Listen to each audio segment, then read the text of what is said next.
After the discovery of electron, Joseph John Thomson or the different scientists, they pass these electron beam through the electric field and they observed the different phenomena like I am going to explain. So first of all, you can see from the figure. So when the electron beam, only one electron beam, it is not possible. So the beam of electron, they are passed through the electric field. So what happens? So I am just explaining this in terms of figure.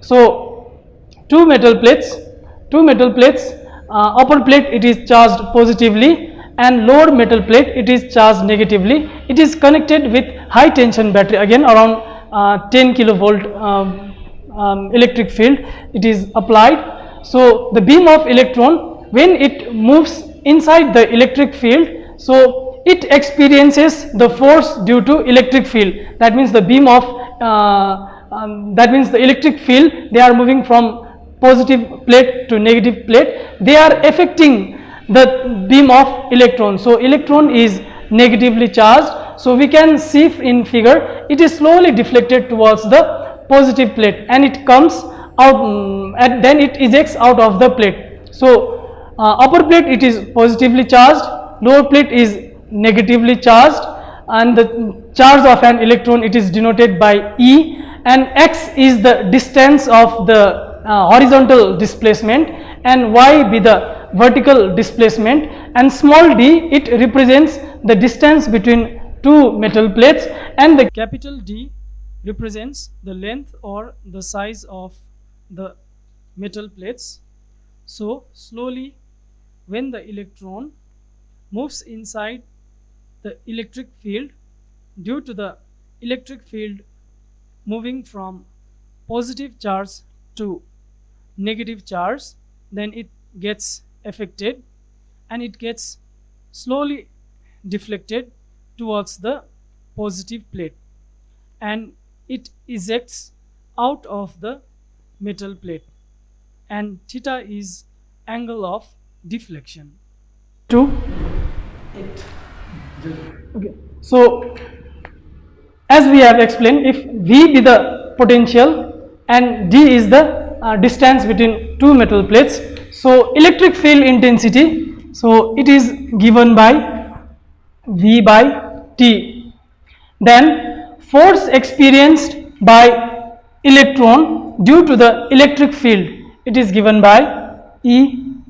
Let me just say this is equation 1 and this is equation 2, and the force experienced by electron due to vertical deflection, it is given by F equals to ma. So this will be equation 3. Now if we equate two equations, so solving equation 2 and 3, we get, so Fe will be equals to F, so that is force due to electric field is equals to vertical deflection of the force experienced by electron. So E will be equals to ma. E, if we replace again E by V, this is the potential, V by D, so that will be ma, and A will be, let me just return or, and A will be EV by md. This is our fourth equation. Again, now I just want to inform you that you can keep it as a note. If you have studied the parabolic path of class 11 clearly, that means a projectile projected from ground clearly, then you will understand this experiment or this equation clearly, because we will be using the same equation that we have used in projectile. So as we know that our from projectile experiment, as since we can see the motion of the electron, it is moving in a parabolic path, so I will explain that mathematically. So our equation will be equals to S equals to ut plus half at square. So since the electron beam it is moving towards the y axis, so we will write h equals to uyt plus half a, this is y, it is moving towards y displacement, half t square. So the initial velocity around the y component, that will be 0. So our equation will be equals to y equals to 0 plus half a y t square. So the electron beam, it is accelerating towards the y direction. So or y will be equals to half, if we replace this half by this equation, EV by md into t square. Now let me just write, this is equation 4. So again we know, again from class 11 mechanics, we can say that velocity is equals to distance by time. So then time will be distance by velocity. So I have written small v for velocity. Again, if I replace this time in equation, so we will get new equation, y will be equals to half ev by md into x square by small v square. So charge of electron is constant term, potential is constant, mass of electron, it is also constant, distance between two metal plates, it is also constant, and again it is moving with uniform velocity. So we can say y equals to kx square. So from this equation we can explain that the motion of the electron inside the electric field is parabolic in path.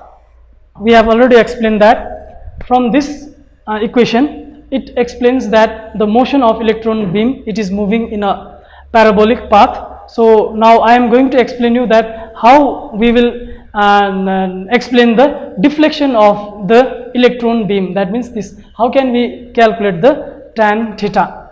So y equals to kx, where the constant term, they has been represented by k, like the constant terms they are, so ev by md and u, so that will be half. So it is represented by, this represents the constant term k. So again for the deflection, so we have to calculate the velocity that is moving along x-axis. So vx equals to ux plus ax t.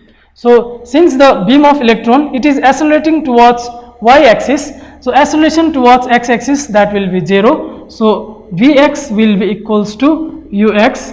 We will write this, vx equals to u. So this is our again next equation. Also again for velocity along y-axis, we will write vy will be equals to uy plus ayt. So at initially there is no displacement of electron along y component, so we will write this by 0. So vy will be equals to ay, vy will be equals to ev by med, and this time it can be replaced by x by small velocity v, or we have written vx, so it is given by u, so that will be vy equals to ev by m d into x by u. So since that is moving along x-axis, so we can replace it by x component. So tan theta will be equals to vy by vx, or tan theta will be equals to, if we replace this v, so that will be e, this is v by md into x by u whole divided by, so that will be vx. So again in place of vx we will replace that by u. So tan theta will be equals to ev by md into x divided by u square. So from this experiment, from this equation, we can calculate the deflection of an electron when it is moving inside the electric field. After we have calculated the deflection of an electron. So now we will calculate the energy of an electron. That means if the initial energy of an electron before entering the two metal plates, it is denoted by EI. This is the initial kinetic energy of an electron. Let me just explain, like half mu square. And when the electron ejects out from the metal plates, then its final kinetic energy, it is given by half m v r square. So this is the resultant velocity. So we can calculate this resultant velocity like v r will be equals to vx square plus vy square, as we know that we have done this already in mechanics in class 11. So that will be, so ux, it will be represented, vx will be represented by ux u square, and vy, it will be represented by evd by m d u. So this will be the whole square. Now we have to substitute the resultant velocity in final equation. So our energy of an electron, that is electron energy of an electron when it moves inside the electric field, so that will be final energy minus initial energy. So that will be half m v r square minus half m u square. So that will be half m, we will replace this vr by u square plus evd by m d u minus half m u square. Now if you just simplify this, half m u square plus half m so here will be also square e v by d divided by m d whole square minus half n u square. So this gets cancelled. So our final equation, that is the energy of electron inside the electric field, so that will be half m e square v square d square divided by m square du. Again this mm gets cancelled, so e will be half e square v square d square. So here also we have v square, so m d square u square. So from this equation we can calculate the final kinetic energy of electron inside the electric field.